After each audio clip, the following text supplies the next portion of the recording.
Now, coming up, concerns are emerging over the delayed discussion of Parliament Interior and Defense Committee's report on military brutalities in Ashaiman, despite its release in November 2023. We'll bring you details and reactions. Also, Ghana to remove visa fees for all Africans traveling to Ghana by end of 2024. We hear from President Akufo-Addo, who says his government is committed to promoting free movement of goods and services across the African continent. The government of Ghana is committed to ensuring visa-free for all Africans traveling to our country, and the process has begun to get the policy implemented this year.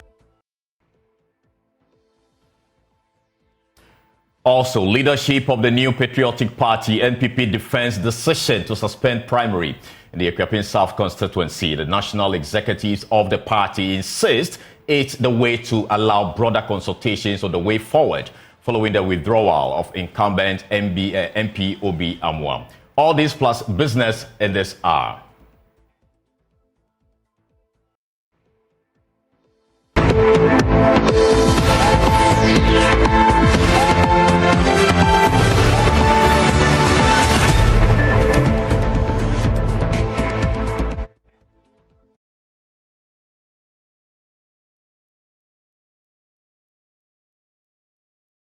Thank you so much for joining us here on JoyNews Desk. Now, let's begin from Parliament, where Parliament's Select Committee on Defense and Interior has recommended, among other measures, compensation to be paid to victims of the Ashaiman military brutalities. These recommendations have been detailed in the committee's report released in November 2023. On Tuesday, March 7, 2023, the military conducted a swoop in the communities of Tulaku and Taifa in Ashaiman to apprehend suspected criminals linked to the killing of a young soldier, Trooper Imoro Sharif. Unfortunately, this operation resulted in distress and untold indignities for innocent civilians and residents of Ashaiman, sanctioned by the military high command. Subsequently, a parliamentary committee was established to investigate the incident, and its report has been available since November 2023. However, despite being laid in Parliament, the report is yet to be discussed on the floor. Now, JoyNews is learning that even though the report is in Parliament, its discussion is pending. We'll seek a reaction from the Member of Parliament for Ashaiman, Ernest Nogwe. But first, my colleague Kenneth Jesse joins me on Zoom with the details of the report. Kenneth, what does the report contain and what are its recommendations?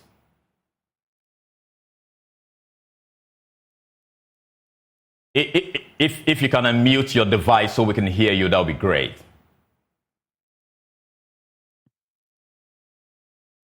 Hello, Kenneth.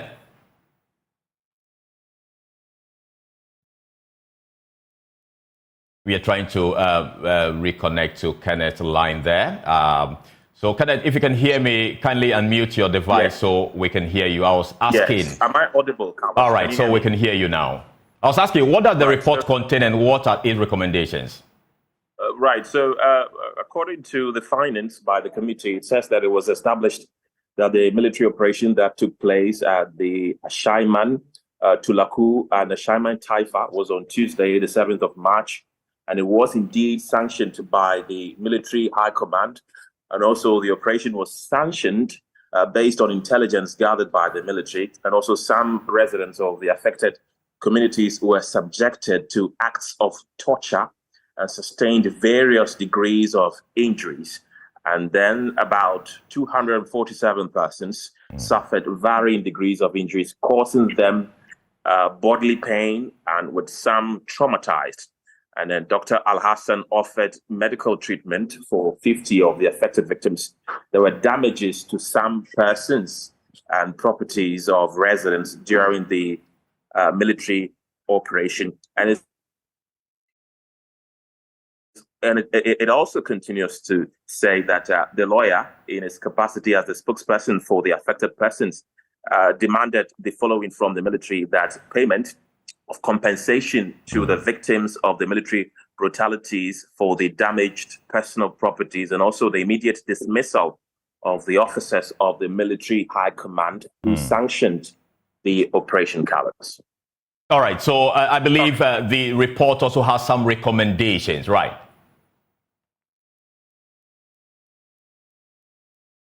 Hello, Kenneth?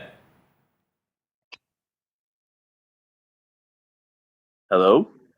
All right. So I was asking, the Hello, report Carlos. also came with some serious recommendations. Okay. Yes, it did come with some recommendations, and it says that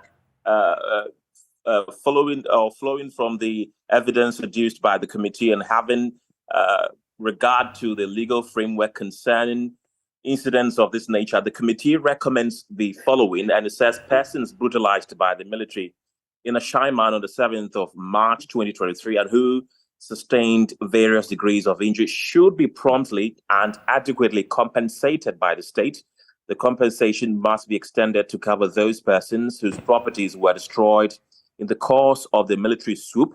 And the committee also abhors any form of torturous handling of civilians by the military or any security services for that matter. The committee calls upon the leadership of the Ghana Armed Forces to educate their personnel on the legal demands and consequences of such acts. It also says that the committee further recommends that the soldiers who indulged in the excesses associated with the operation should be identified and dealt with in accordance with Section 32 of the Ghana Armed Forces Act 1962, Act 105, which stipulates that every person in the armed forces who behaves in a cruel or disgraceful manner shall be guilty of an offense and, on conviction, liable to imprisonment for a term not exceeding 5 years or any less punishment provided by this act. All right. Okay. All right, Kenneth, thank you so much for giving us details of that report and what the recommendations are. The MP of Ashaiman, Ernest Nogbe, joins us via Zoom on this particular story. You sit on the Interior and Defense Committee.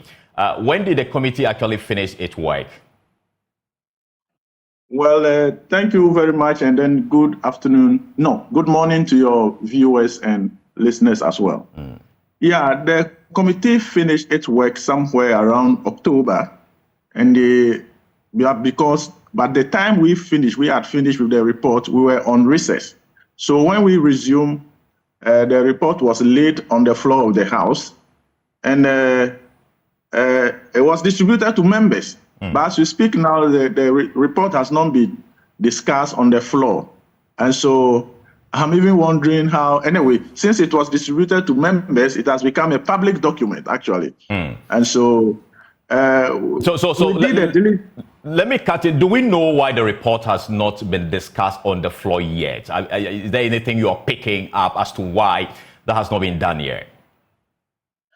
Yeah, to that extent, I may not be able to tell because I remember some few weeks to recess, this Christmas break, I raised it on the floor that the committee had finished its work for a very long time. The report kept on repeating itself on the order paper. Almost every week, you will see it in the business statement. You will see the report on the order paper, but had not been taken. So I raised it on the floor to the speaker, and the majority leader, that is Honorable Chairman Sambonsu, admitted same and said that the report was going to be taken that week. But unfortunately, it has since not been taken. And so I may not be able to be at the position to tell the reason why the report has been delaying. But be that is me, as we speak now for almost 3 months, the report has not been discussed on the floor. Okay, for the purposes of education, those watching, this delay, what consequences will it come with, especially for victims who actually suffered these brutalities in Ashaiman? The fact that the discussion is yet to happen, we don't know how long it's going to take. If it's going to take the next 6 months, we don't know. What damages come with it to those who have been affected as long as it persists? Well, as you are aware, sometimes we say justice delayed, justice denied. It has been long overdue since March 2022 when this issue happened. Is it 2023? And then the speaker directed that the committee be formed to investigate the matter. The committee did a diligent work, coming out with recommendations, findings and recommendations to that effect. And one of the recommendations, as rightly read by your correspondents, was to compensate the members, the victims. And as we speak now, the report has not been taken on the floor. We did that to prevent, we sent the report with the case to Parliament to prevent any court action or to prevent any compensation from any other courts. But as it has been delayed, probably, I don't know, daily basis, victims come to me, call on other stakeholders that they've not heard anything. I mean, they are up in arms, always raising alarm concerning this particular issue. So basically, I don't know, we need to consult some legal experts to know the next line of action. But I am pretty sure that when we resume, Speaker was going to direct that the report be taken. So I am of the view that we are going back to Parliament on the 6th of February, and by that time, I'm sure Speaker would direct that the report be taken. So I may not be able to discuss details of the report, even though I am a member of the committee and I played a very key role in arriving at some of the recommendations. Since it has not been discussed on the floor, though it's a public document, I may not be able to discuss details of it. But what your correspondent read, I can tell you that he is not far from the truth. All right. All right. Thank you. Thank you so much. We're still going to keep our eyes on this particular story. We're going to be exploring other areas, the security implication, as long as this issue persists and is being delayed to be discussed on the floor of Parliament. Now, moving on, a VIP bus traveling from Accra to Yechi in the Bono East region has been attacked by armed robbers at Jamasi in the Ashanti region, of which 7 people are in critical condition and are currently receiving treatment at Mampong Government Hospital. Now, the incident occurred around Jamasi to Mampong. A bus, transporting passengers from Mampong to Yeji. Let's listen to some of the victims. I just finished eating. Actually, I heard the gunshots, so the car just went off immediately. But then I just finished eating within the car, trying to take my phone to do an auto. So when I heard that, I was quite confused. So I thought maybe they were trying to let us calm down and they take whatever they were taking. To my surprise, they shot more than 10 ammunitions. It was continuously. So I didn't know. Before I realized the bullet had got my arm, close to 10 minutes later, it got my leg again.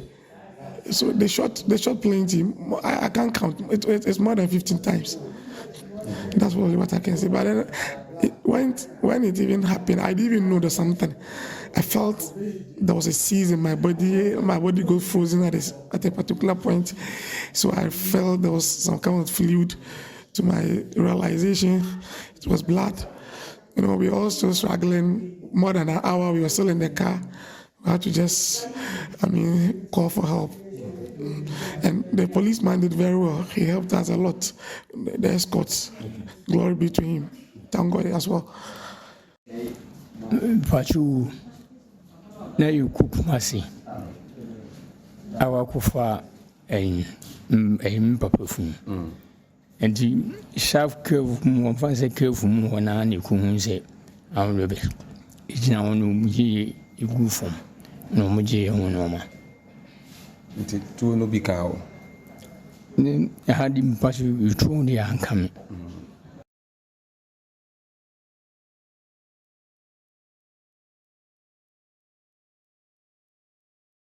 Now, joining us on the phone is Adom correspondent Daniel Tichi, who happened to be on board the bus. Hello, Daniel. Tell us how the incident actually happened.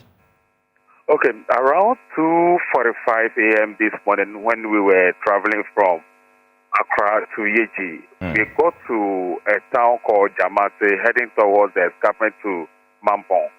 It was there we first of all spotted a truck parked. So we thought maybe it was a sports car. So the driver decided to bypass that car and continue with the journey. There he saw somebody standing in the dark with a torchlight, signaling us to stand. So that is usually what the policemen do when they work in the night. So after he stopped, he saw that it was an armed robbers.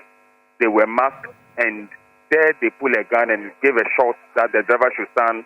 He should open the gate. After the driver opened the gate, then they all surrounded the bus. The first thing we heard was, "Where is the policeman? Where is the policeman?" So the policeman, who was an escort on board, moved from where he was sitting and came to the middle gate, and then prepared himself, and he started also facing them. But then they started shooting. So they gave several shots, shooting into the bus, looking for the policeman, because they wanted to disarm the policeman before they do their operation. But we've been very fortunate for having that policeman on board, because he also decided to reply them while they were shooting. So it was when the policeman was able to gun one of them, there he started shouting, "Let's go, let's go, let's go." After shouting, then they all got down, picked one of the ambulances that they robbed, and put it away. As I speak now, 7 people have been shot, and they are now receiving treatment at the Mampong Government Hospital. 2 of the 7 has been discharged, but the 5 are still there.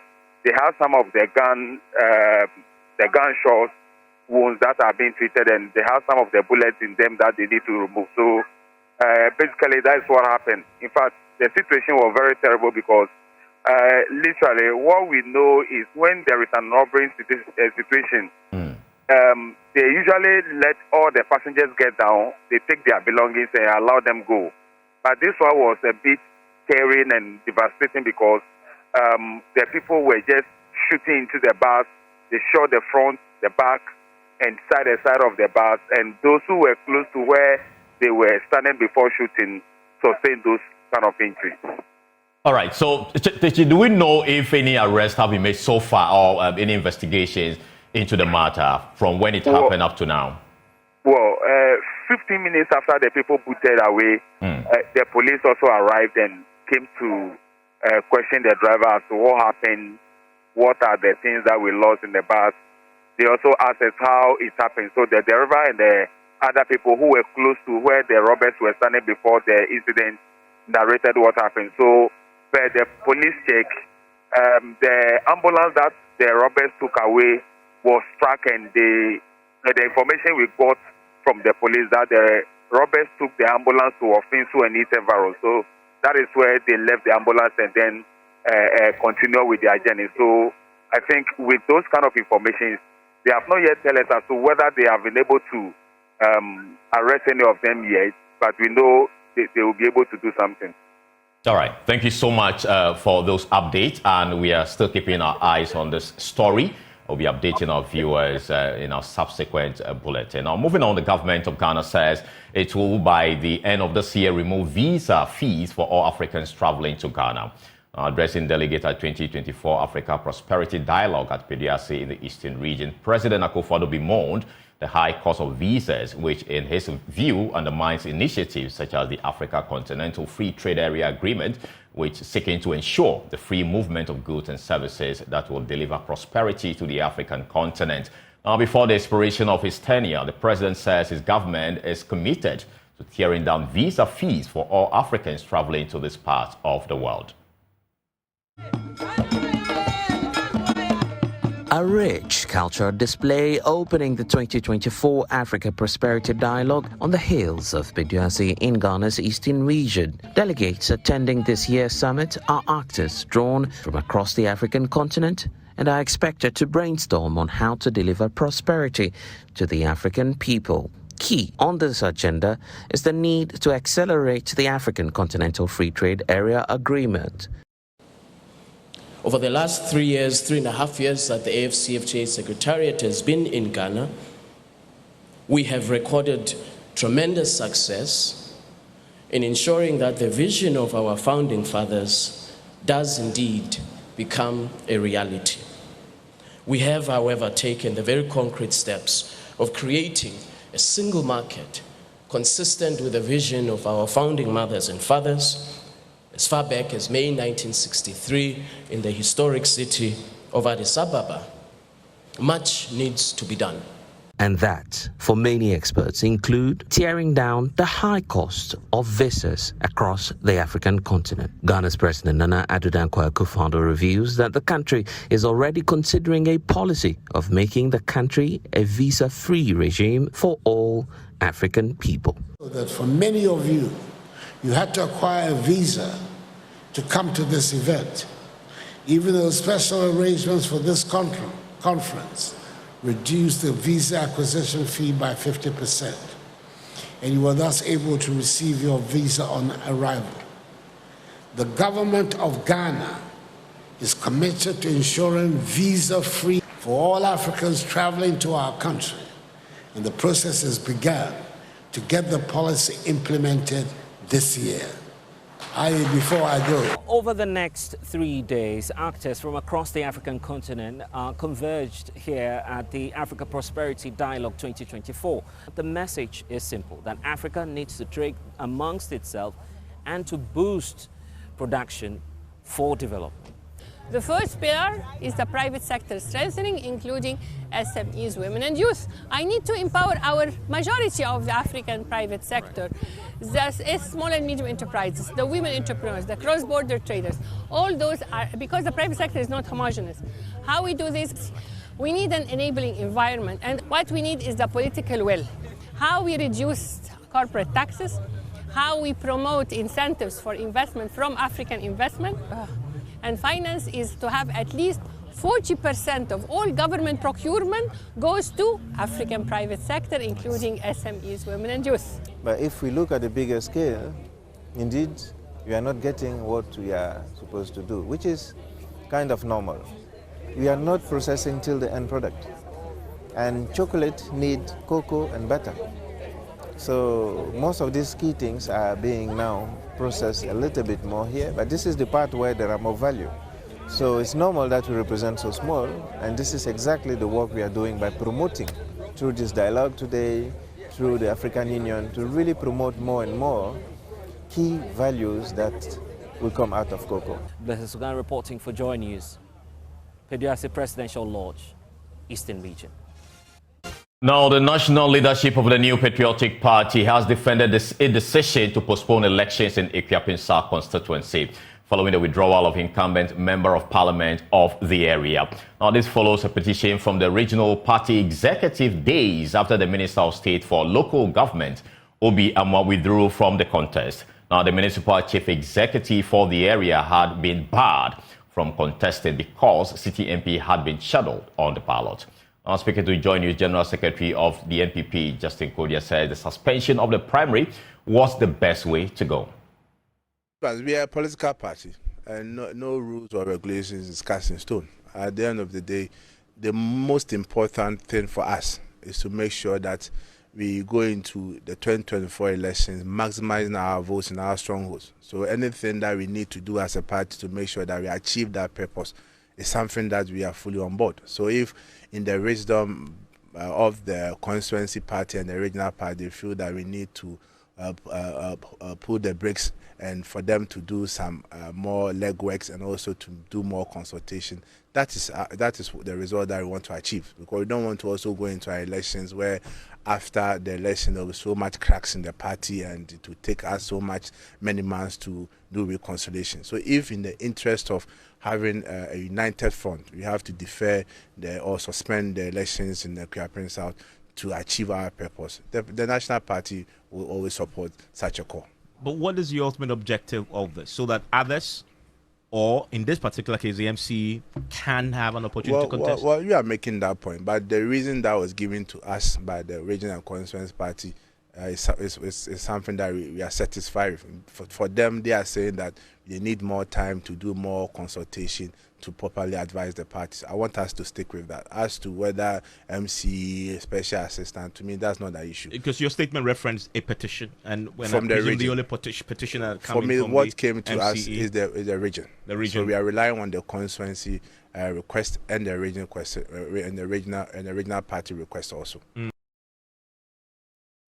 Is asking candidates to refrain from financially inducing delegates to vote for them as a party has laid down rules of engagement. I saw from your screens that people were talking about they had this, they had that, and you invited them to the National Party. But unfortunately, they couldn't give us names, and so it's has more become something like hearsay, and it's difficult for us to even get proof. Because yes, you saw the person holding money. Who gave you the money? The person is not prepared to talk about it. In one case, actually, the envelope had the name of one of the candidates on it. I didn't see that envelope, so maybe I have to look at your screen again. And I'm happy that you also mentioned OSP. And that's why we also have state institutions.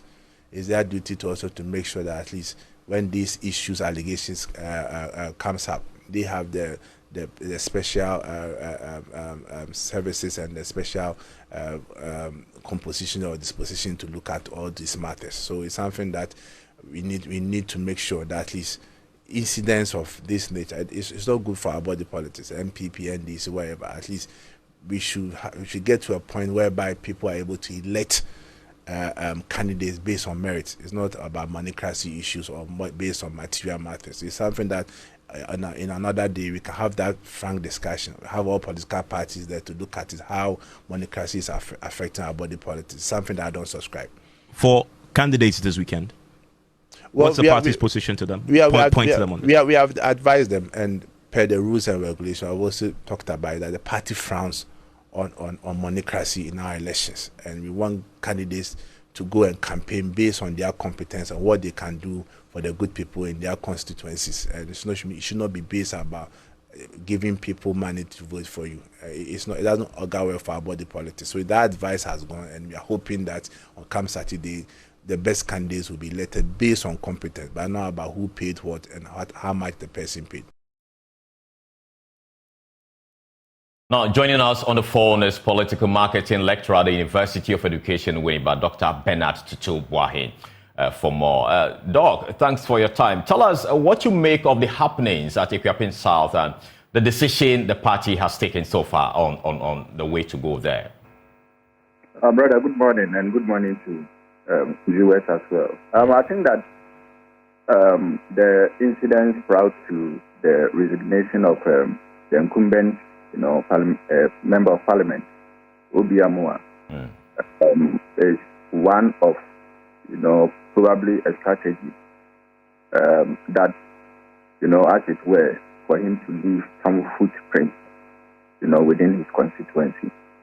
And from what I gather, the party's decision, is something that is going to streamline, decisions in order to make sure that there is some level of equity, fairness, for and a level playing field, for all the candidates, to compete. So if I heard the party secretary right, it is about the interest of the party.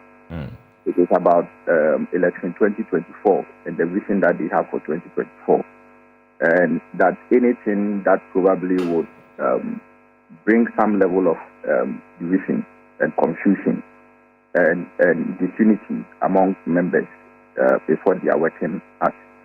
So yes, I would commend him for and the party for postponing the elections, the primary at Ekuapin South.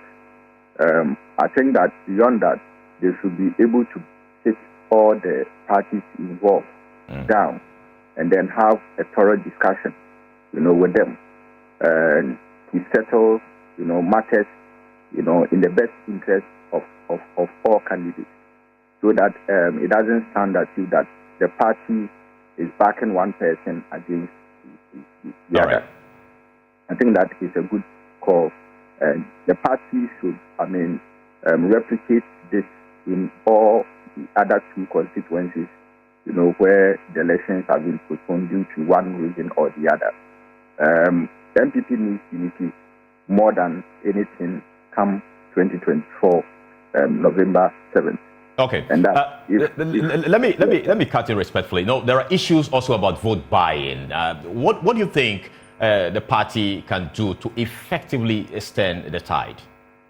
Yes, I think that there should be rules and regulations. I mean, obviously, the Captain South issue, the postponement has come because there has been a protest due to the party's own, rules since 2016, right? That an MCU or DC cannot contest an incumbent member of parliament. So the rules are clear. Now, going forward, I heard Justin talking about it, but I realized that he's just appealing to the conscience of people. Yes, you can appeal, and probably the person may listen. Along the backdrop that, it is very difficult, to differentiate between gifts and bribery.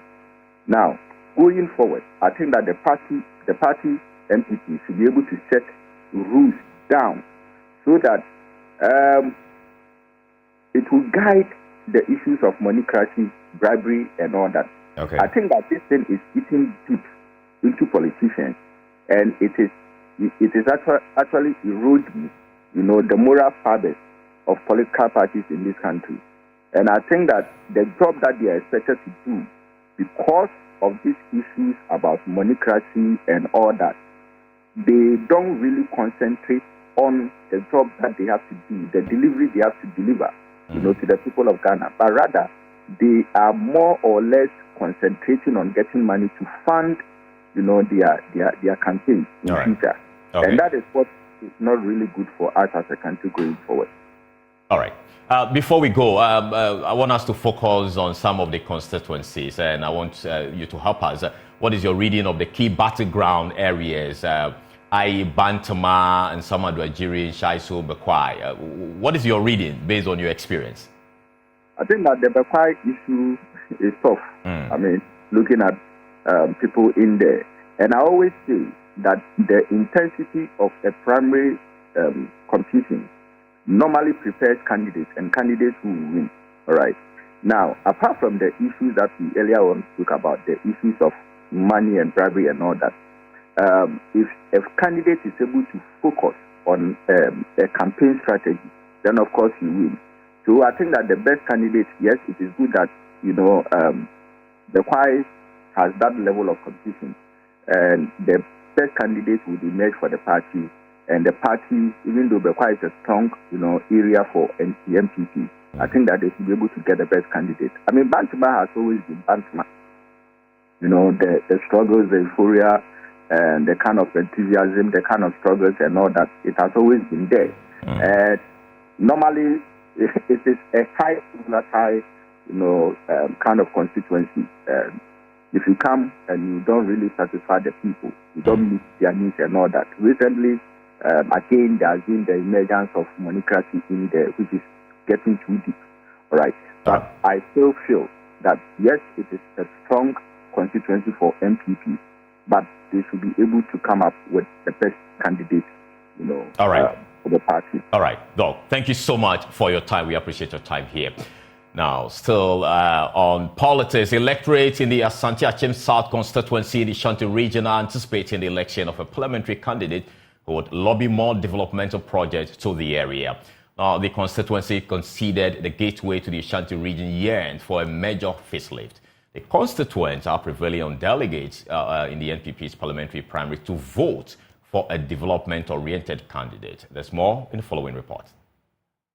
The Asante Achem South constituency is deemed as the gateway to the Ashanti region from Ghana's southeast regions, but the constituency is stunted in development.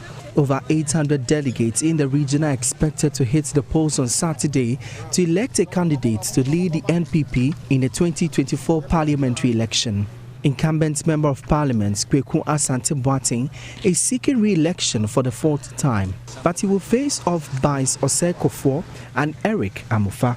Some delegates in the area argue the incumbents must be given another term.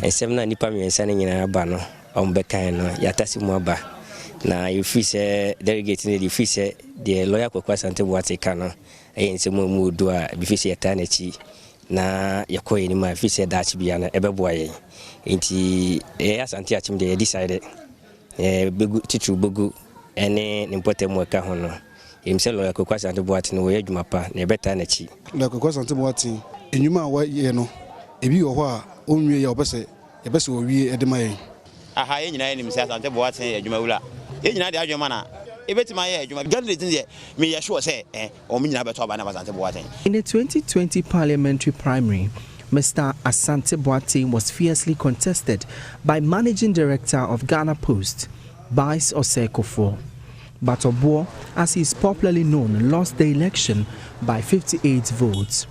Bice Osekofo says the constituency needs a new face. I believe strongly that as an educated person who have also had the opportunity to serve in government as a managing director of Ghana Post, if I am elected as a member of parliament, there will be no lapse or there will be no vacuum that lawyer is providing that I will not be able to fill. To delegates of Asante Achem South, I make a very humble appeal to you.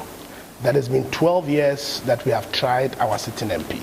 It's about time you give another person an opportunity to also bring his prowess and his ideas to bear. I present to you myself, Bice Obuo Osekofo. For you as a delegate, a lot are in stock for you. I am presenting the Asante Achem South Delegates Welfare Fund, a fund that is going to help delegates in their daily activities. I'm also presenting to you that for every electoral area, when I am member of parliament, I'm going to bring one development project, one job opportunity, and also bring initiatives that will grow the community. Amid the intense clash emerges Eric Amofa, believed to be the dark horse in the race. I'm the right person to lead the constituency. He contested in the 2020 parliamentary primary but lost to the two leading contenders. Eric Amofa is convinced his campaign message as a unifier will pull more votes for the party in the general elections. From the first month after Eric Amofa wins, we are going to do a unity conference, right? Unity conference in Asante Achem South. And this unity conference, we are going to bring all the polling stations at one place. We are going to bring all the former MPs, former constituency executives, all people from Asante Achem South in government. We are going to bring all together to come out with a plan that we are going to, execute the 2024 Breaking the Eight agenda. And I know it will happen. Now, some Neo-Patriotic Party delegates in the Ashaiman constituency gearing up for Saturday's parliamentary primary say they will cast their ballot for a candidate who has touched lives in the constituency. They believe in a candidate who has been committed to the party and constituent will not feel threatened by the feared delegate session. They are therefore declaring their support for Frank Yeboah, a leading contender in the Ashaiman North parliamentary primary. Here's a report by Clinton Yeboah. Over 776 new Patriotic Party delegates are expected to cast their ballot in Saturday's polls in the Ashaiman constituency in the Ashanti region. In the town hall engagement, a number of delegates from the 23 electoral areas endorsed the candidature of Frank Yeboah. The group of supporters believe aspirants who have exhibited their commitment to supporting delegates, the NPP and constituents of the constituency will be rewarded in the upcoming elections. Yeah, fear delegate, but before you fear the delegate, what did you do for the delegate? What did you do for the delegate, my brother? So if you know you've done enough for the delegate, there's no way to fear the delegates. Yeah, but if you've not done anything, you just heard there's opportunity and then you just come trying to buy your way through, definitely you must fear the delegate. I look at his dedication to the party, his loyalty, and then the hard work he puts in the constituency. I'm a beneficiary of it, and then I believe he's the right man for the job right now. Frank Yeboah has what it takes to be a leader. Looking at his track record, he has the seductive brilliance of a leader. You see around, everyone is a delegate. All those wearing the t-shirts are all delegates. So this shows the support and the love that the delegates have for Frank Yeboah. Frank Yeboah, who is Acting Director of Procurement and Projects at the National Health Insurance Authority, is in his third contest for the seat. He is promising grassroots leadership and is positive of victory. I served the party. I contributed to whatever the campaign that we did. 2020 I came again, delegates said I should wait. So this is my time, and I believe that they are going to reward me come 27th of January. When it comes to lobbying, we have very bad road network. That one, I'll make sure that I do some lobbying to get it done as soon as possible. I also make sure that the youth that are unemployed, I'll institute what I call Club 100, where I'm going to bring more entrepreneurs to train them. There's going to be a mentorship program. That mentorship program will seek to address the unemployment problem you have in the constituency. When I lost in 2016, I did not go independent. I did not contest against an MPP. When I lost in 2020 as well, I helped the party, I helped the incumbent MP to win power. I had every right to go independent, but because it wasn't prudent, it wasn't good for the party, for a party member like me, a staunch member, to contest against MPP, I did not go. So if you consider those things, I feel that I stand tall. Reporting for JoyNews, Clinton. Now, away from the story, former ACP Benjamin Agojo, who was acquitted and discharged by the High Court last Wednesday, reveals how he was mistreated during the period of his prosecution. He mentioned that he had to survive rolling on water for days as he did not trust the food he was being served. He made these revelations in an exclusive interview with JoyNews' Raymond Aqua on Upfront last night. For now, I'm not pleased with them the way they treated me. I don't have any misgivings about them, but I'm not happy with the way they have treated me. Is it? They have mistreated me. They have persecuted me, and even when the court has pronounced me acquitted and discharged, the Attorney General is walking out there to say that if they had done their work very well, I would have been also imprisoned. How could you be doing this kind of thing? If he's the Attorney General, if he had anything else, if he had some problem with the judgment, he knows what to do. Go to the Supreme Court. Go on appeal. I decided not to eat at BNI for 5 days. Oh, okay. And that was a personal decision. And I'm not going to explain it. It was a personal decision. When I was arrested first, I decided not to eat. And when they even arrested me the second time, I decided not to eat their food. And I wouldn't explain why I didn't want to. Why you suspected the food? I didn't want to. I could not trust people who were fabricating stories. Were fasting? No, I was never fasting. It was a decision I took that I wasn't going to eat the BNI food, because people who are able to fabricate stories and concoct stories about your involvement in something that you know you have not done, how could I trust them to eat their food? That was the principle I stood for. So I was not fasting. I was not on hunger strike. I just decided not to eat. And I was drinking water. And the water was brought by them, but I knew that water was brought in a sachet, maybe 2-3 sachets. So anybody could just pick and drink. And that's what all of us were doing. So I drank a lot of water. That sustained me, and I was even stronger than those who were eating. Tell me about your time under some of these conditions. How was it like? I would say that it was inhumane. You were not allowed to, you didn't know the time. You had no information from outside. You could not receive visitors. If you really have to receive visitors, the visitors could be frustrated because it could take them 6 to 7 hours before they could get to you, so they would prefer going back. Now, the Global Engineering Technology Group of John Wesley Methodist Basic School has emerged as winners of the 2023 Ghana Science and Tech Explorer Prize Challenge. Now, they beat off stiff competition from about 100 teams of innovators to walk home with the ultimate prize. Now, Joy Prime's Loishola Adeyemi has more in the following report. Winner, get group.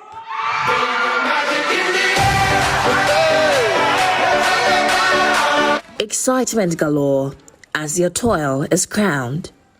They are a team of 6 young innovators, the Global Engineering Technology Group team from John Wesley Methodist Basic School. They have the passion to address societal challenges using their science, technology, engineering, and mathematics (STEM) knowledge. Their project, an anti-sleep device for motorists, is targeted at dealing with the increase in road accidents in Ghana. This is how the anti-sleep device for motorists works. The eye blink sensor coordinates the eye. After the eye blink sensor has detected that the driver is sleeping, it sends a signal through the processor for the buzzer to beep. As the buzzer continues to beep and the driver regains consciousness, he or she can continue with his journey.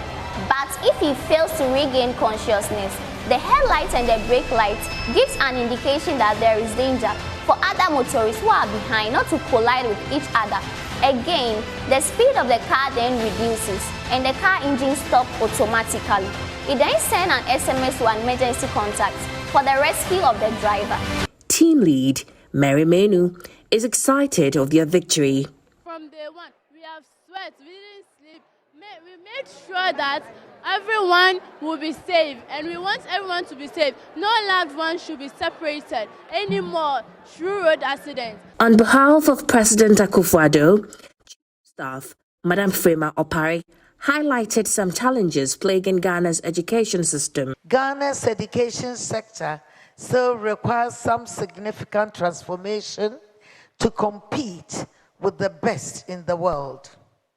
For example, we must increase our gross tertiary enrollment ratio from the current 18.84% to 40% by 2030.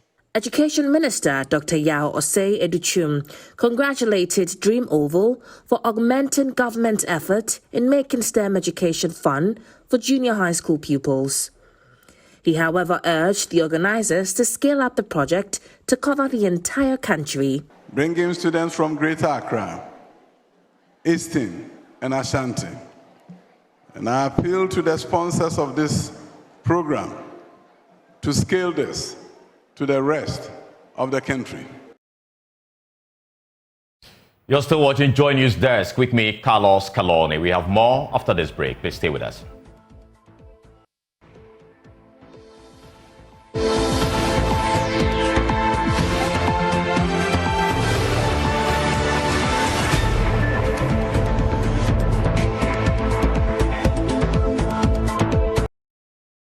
Hi, welcome to Business. My name is Darryl Kwao. Government has begun moves to support workers, particularly in the vocational and technical fields, to acquire new skills in green jobs and climate change initiatives.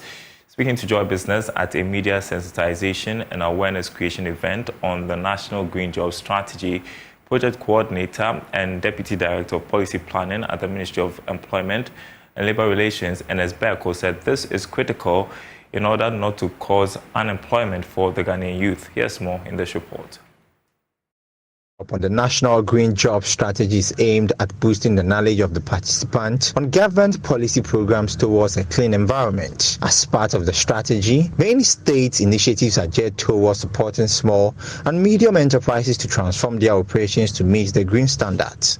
Project Coordinator and Deputy Director for Policy Planning at the Ministry of Employment and Labour Relations, Ernest Berkun, told Joy Business that the move towards a green economy is expected to affect certain jobs, hence the need to upskill. In order not to, or to prevent people from getting out of job, we need to ensure that people have acquired the skills that would enable them to take advantage of the green economy. Because the green economy requires that people learn certain things before they can do certain things. So all the skills that we need in order to be able to operate in the green economy, we should ensure that people are learning those skills. And we are supporting them to build, like the way today people are into all kinds of industrial activity, which one way or the other is affecting the environment. In the same way, we need to support people to build those industries that will enable us do the things that we need to do so that we don't have any negative impact on the environment. Project Partners SNV believes that Ghana has what it takes to implement all the strategies in the policy. Project Officer Amindu Musa has been speaking to Joy Business about the scope of work done so far. Very important, because we want to ensure that sustainability come to play. Because most often, you know, projects comes, project go, and they go with the project. But this one, we want to ensure that the project stays and it benefits Ghana. So SMV, in collaboration with European Union, we have put in 150,000 euros to support the implementation of the green job strategy.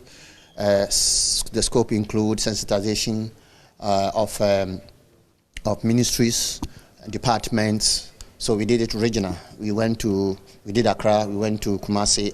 We went to Kumasi, Koforidua. We went to Takoradi and Cape Coast. We are now looking at going to the north and then OT regions and Volta region very soon this month. Ghana is expected to give a status report on its strategy at the next global meeting on climate change. Now, Executive Chairman of CRIF Ghana, Reverend Kennedy Okoson, has advised businesses to factor in other macroeconomic indicators before drafting a budget for the operations. According to him, this is to ensure sustainability. He spoke to Joy Business at the CRIF Customer Awards and Product Exhibition. Always have a plan, stick to your plan. And when the plan is not getting the desired results, you're not getting the desired outcomes, go back to the drawing board and see what the problems are. And draw again. Capital is key to business. To do business, you need money, you need capital. So capital for me, from my perspective, given what I've done the last 38 years, capital is key. You need money, you need capital. Business, not just an entrepreneur, not just for CRIF Ghana Limited. I want to believe there are issues which can